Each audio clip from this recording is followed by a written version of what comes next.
మరో బ్రేకింగ్ ని చూస్తున్నాం. ఉత్తరప్రదేశ్లోని గోండాలో ఘోర ప్రమాదం చోటు చేసుకుంది. పృథ్వీనాథ్ ఆలయానికి భక్తులను తీసుకెళ్తున్న బొలెరో వాహనం అదుపు తప్పి కాలువలో బోల్తా పడింది. ఈ ప్రమాదం పరసరాయ్ అల్వాల్ డియోరా మార్గంలోని రేహరి గ్రామం సరయు కాలువ వంతెన వద్ద చోటు చేసుకుంది. ఈ ఘటనలో 11 మంది ప్రాణాలు కోల్పోయారు.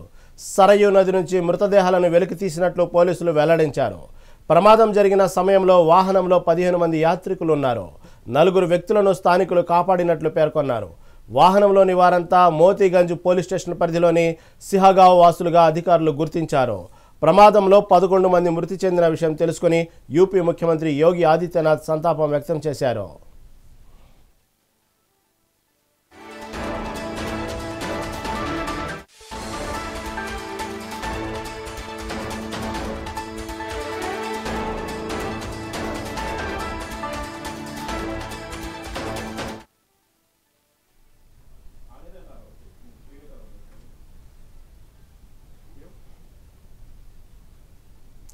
ఉత్తరప్రదేశ్లోని గోండాలో ఘోర ప్రమాదం చోటు చేసుకుంది.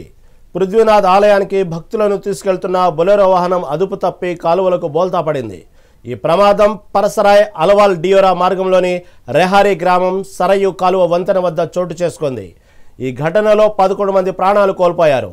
సరయు నది నుంచి మృతదేహాలను వెలికి తీసినట్లు పోలీసులు వెల్లడించారు. ప్రమాదం జరిగిన సమయంలో వాహనంలో 15 మంది యాత్రికులు ఉన్నారు. 4 వ్యక్తులను స్థానికులు కాపాడినట్లు పేర్కొన్నారు. వాహనంలోని వారంతా మోతీగంజ్ పోలీస్ స్టేషన్ పరిధిలోని సిహాగావ్ వాసులుగా అధికారులు గుర్తించారు. ప్రమాదంలో 11 మంది మృతి చెందిన విషయం తెలుసుకుని యూపీ ముఖ్యమంత్రి యోగి ఆదిత్యనాథ్ సంతాపం వ్యక్తం చేశారు.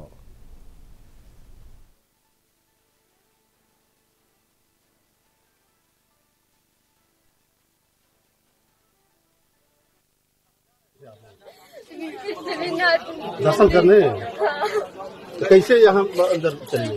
पता नहीं, हम लोग बैठे थे ऐसे अचानक से पता नहीं कैसे चले गए। रो ना बेटा, रो ना। गाँव कौन सा पड़ेगा बेटा? चौराहा सिहा गाँव। अभी